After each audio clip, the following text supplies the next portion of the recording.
Ladies and gentlemen, this is JoeJinMovieSoAwesome. I'm Joe. I'm One Jin. Today we're going to talk about the Ministry of Ungentlemanly Warfare, directed by Guy Ritchie. Full spoilers ahead. Here we go. Come back later if you have not watched the movie. I gotta say, One Jin, it was great. It was great seeing Reacher's ancestor show us how Reacher became Anders Lassen, what's his name? Yeah. Lassen. Yeah. He wrestled a bear. Yeah. I mean, this movie, I gotta say though, it was enjoyable. But I did feel like the first half was stronger than the later half. Welcome back, Farty Pants. Thank you, Zedzi. I did feel like I'm gonna start off with a score for this one. I'm gonna give this a 7 out of 10. Like the first 30 minutes was like 8 level for me, and then I did feel like it was a tad too long. You know, I would also give it like a 7, but thank you, Walker. Old farts are back. I think the reason why it's a 7 instead of like an 8 or 9 is because this is based on the book and the true story. I think that's the problem. Yeah, but I thought that was me too, because there's True Story Fargo, and then there's this where like true story. Okay, that's funny. But this one, I just feel like around 40 minutes, I was like, "There's no fucking way these guys are they're hyper exaggerated, right?" And that was fun, but I did feel like, and I love how Guy Ritchie is trying to bring trying to make a Britannica Gangster thing going on. Yeah, kind of like he's definitely a fan of the American versions of this movie. But he's trying to bring that British element, which I did love. And we cannot help but resemble movies, recall movies like the Inglourious Basterds. Right. Because, I mean, it was also like a fight against the Nazis. And the way the characters are portrayed, it also reminds us a lot. And we have that crazy, like, super scary super Nazi. Right. No, but, like, I'm going to be real, though. Inglourious Bastard is genius. That's right. But this one felt like not there. It almost felt like, remember, it actually reminded me of another movie of what's that one with Henry Cavill playing the spy? The Man from U.N.C.L.E. Yeah. I was thinking about mixing those two together, like Inglourious Basterds meets The Man from U.N.C.L.E. Yeah, but this one I feel like is closer to Meet Uncle in terms of the delivery. Because Inglourious Bastard has a lot of genius editing. And also the shots taken, they're so deep with details, right? That it on the surface it looks just like a war story movie, but it's not. There's so much storytelling going on, even when there are no dialogues. Just with the camera work and like the way certain scenes are shot, Tarantino tells us so much. But with this, like you said, this is more like it's like a good time movie. Yeah, and you can enjoy watching it. It's entertaining. I also felt the characters were weaker too. Like, because one of the great things about Inglourious Basterds is, Michael Fassbender is barely in the movie. Yeah. He's just basically delivered for that one move, like one mistake with the dry whiskey. Yeah. Yet, because the dialogue was so strong, we get a sense of who that character is. Here, I felt like some of the characters were honestly a little bit redundant. I felt like the bomb guy and the other guy could have been confused. one. Yeah. I was wondering like who's who. Like Hasey, what was his name? Hasey and what's the other guy? Like the bomb guy and the whatever the bomb guy, the water guy, the frogman guy. Yeah. It was kind of confusing. Like the only people I was able to distinguish super clearly were Henry Cavill and Reacher. So here, the characters are basically functions in this movie. But in Inglourious Bastard, they went beyond functions. They all had like a sort of a Remember character. How Tarantino even sets up a character? Yeah. With like a story? The Bear Jew? Yeah. Yeah. Yeah. Here, so it's very different. The flair was definitely lacking. The only exception is Reacher's ancestor, who is just this mayhem person. And I did I did like how he looks at the axe lovingly. I wish there were more of those. Yeah, I also got confused by the number of characters and they were presented. Yeah, me too, ZZ. It felt like Inglourious Basterds' budget version. Yeah. Okay. Because, like, even in Inglourious Basterds, I thought Brad Pitt's character was so strong because of his twang. You know, and his attitude. Yeah, and that kind of like epitomizes when he's trying to speak that fake Italian. Yeah, yeah. Corlomi. Yeah. Buongiorno. And then like he don't give a fuck. And then like even him cutting off Waltz's the scalp. in the end made sense. But here, I mean, I love Henry Cavill first of all, but I didn't see his genius as a leader like that. Like the charisma.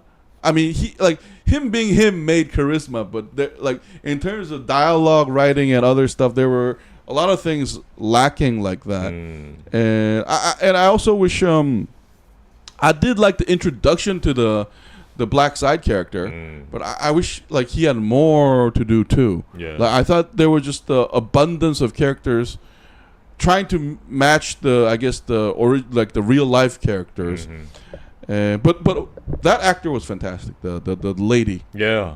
Yeah. We saw her in the 3 Body Problem recently. And we also, I think I first saw her in Baby Driver. Right. That's the first time I saw her. Like her and the Dune. Eiza González, I think that's her name. Eiza González and the guy who gets killed by Paul in Dune. That pair was actually my favorite. Like them, like doing the espionage and like so.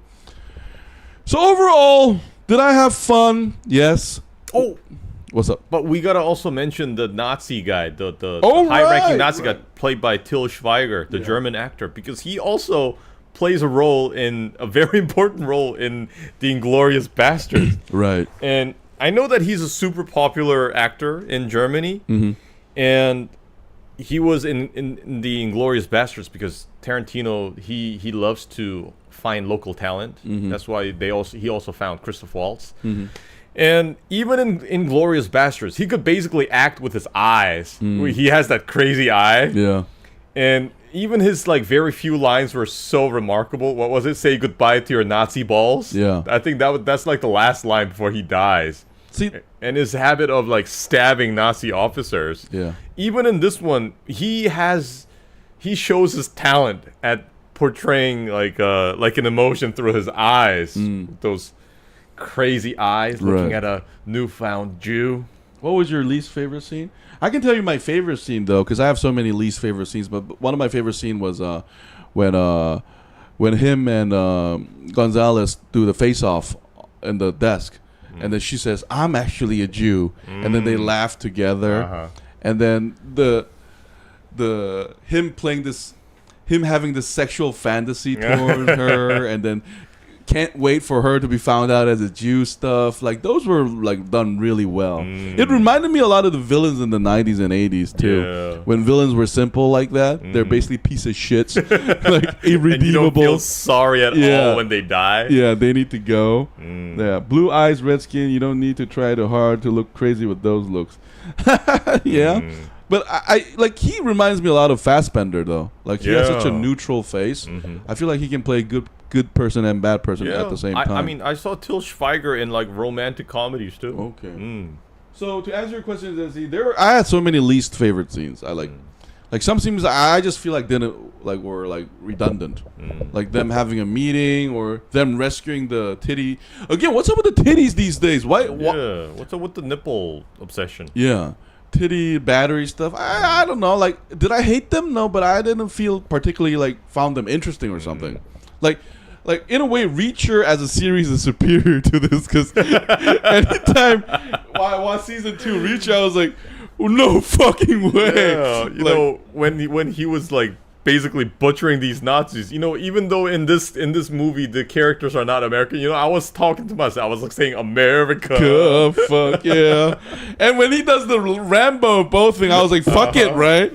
Like, might as well. I almost wish there was a scene where he just beats a guy to death with like wooden logs and stuff, like old school style.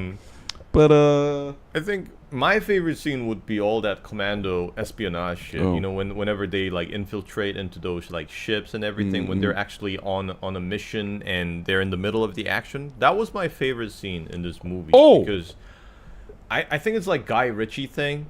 He has such a casual way of like killing off people. But I would say this though. Another favorite scene of mine was that machine gun turret thing in the camp. The anti-air gun shots. Yeah, because that was filmed well. That was actually like pulsating. But that made me also wonder: are we trying to go for the realistic vibe here, or the let's kill everybody? Yeah, like, that's a good point. Because at that scene felt real, and it was filmed well when they were all coming out and they were all getting shot. So so to answer Zezzy's question, I thought the tone was a little bit weird.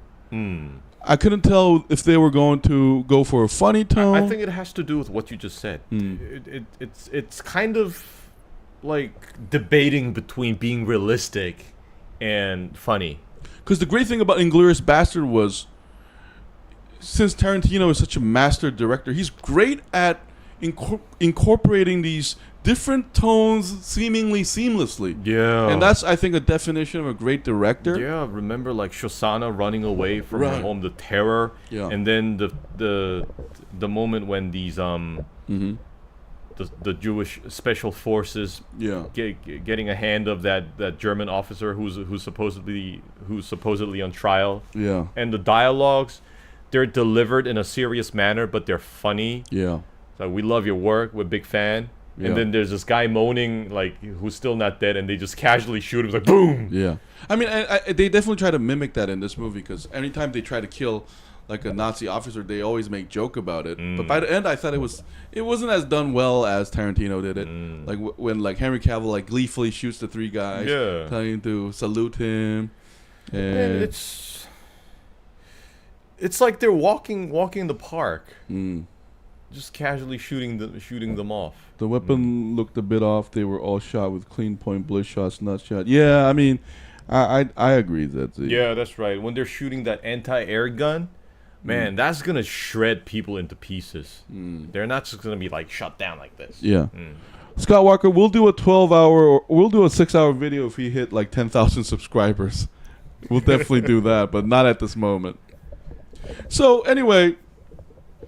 If you like Guy Ritchie, I mean... Oh, and one more thing. Yeah. I also really didn't like every Churchill scene, because I wasn't really convinced that guy was Churchill. Oh, really? Yeah, I think it was a bad choice. I thought he played okay, actually, because you're supposed to carry the spirit of Churchill, and I thought he did okay, actually. It just sounded like somebody trying to impersonate the way Churchill spoke. So how do you compare his Churchill to Gary Oldman's Churchill? I mean, that's already... like an answer in itself. The moment you mention the name Gary Oldman, come on, that's like game over.